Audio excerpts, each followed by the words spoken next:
The logoi always conceived of themselves as offering free will to the sublogoi in their care. The sublogoi had freedom to experience and experiment with consciousness, the experiences of the body, and the illumination of the spirit.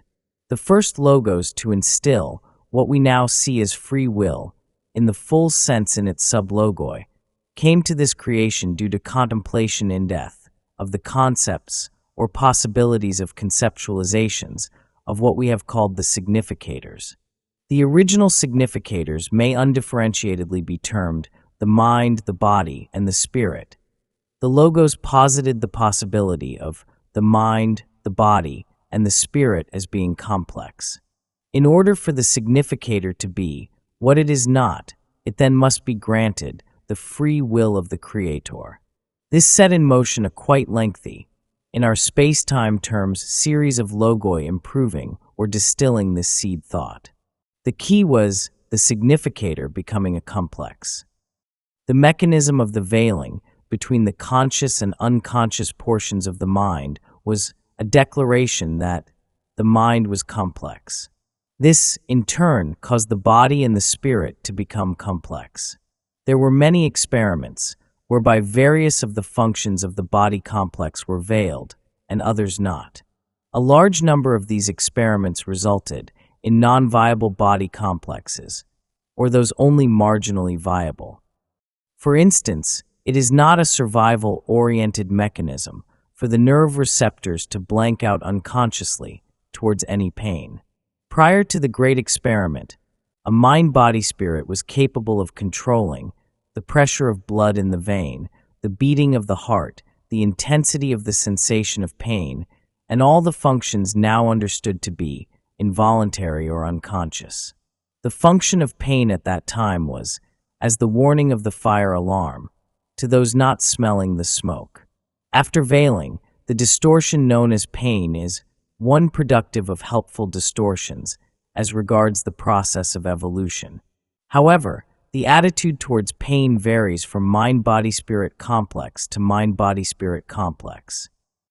Let us establish that both before and after the veil, the same conditions existed in time-space. That is, the veiling process is a space-time phenomenon. Thusly, the character of experience in space-time was altered drastically by the veiling process. In some cases, such as the dreaming and the contact with the higher self, the experience was quantitatively different, due to the fact that the veiling is a primary cause of the value of dreams and is also the single door against which the higher self must stand awaiting entry. Before veiling, dreams were not for the purpose of using the so-called unconscious to further utilize catalyst, but were used to teach from teach-learners within the inner planes as well as those of outer origin of higher density. As we deal with subjects of programmed and random catalyst, physical and mental pain, disease, sex, or any other mind, body, or spirit functions, we may observe, during the veiling process, not a quantitative change in the experience, but a qualitative one. The most effectual veiling was that of the mind.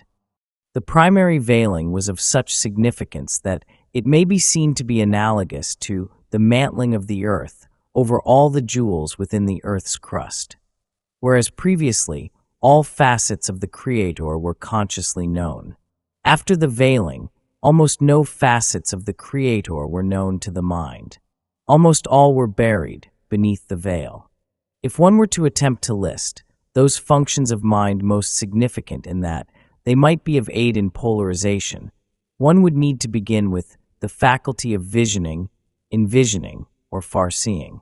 Without the veil, the mind was not caught in our illusory space-time. With the veil, space-time is the only obvious possibility for experience. Also upon the list of significant veiled functions of the mind would be that of dreaming. The so-called dreaming contains a great deal which, if made available to the conscious mind and used, shall aid it in polarization to a great extent. The third function of the mind, which is significant and which has been veiled, is that of the knowing of the body. The knowledge of and control over the body, having been lost to a great extent in the veiling process, is thusly lost from the experience of the seeker. Its knowledge before the veiling is of small use. Its knowledge after the veiling, and in the face of what is now a dense illusion of separation of body complex from mind complex, is quite significant. The knowledge of the potentials of the physical vehicle before the veiling offered the mind-body-spirit a free range of choices with regard to activities and manifestations of the body, but offered little in the way of the development of polarity. When the knowledge of these potentials and functions of the physical vehicle is shrouded from the conscious mind complex, the mind-body-spirit complex is often nearly without knowledge of how to best manifest its beingness. However, this state of lack of knowledge offers an opportunity for a desire to grow within the mind complex. This desire is that which seeks to know the possibilities of the body complex. The ramifications of each possibility and the eventual biases thusly built have within them a force which can only be generated by such desire or will to know.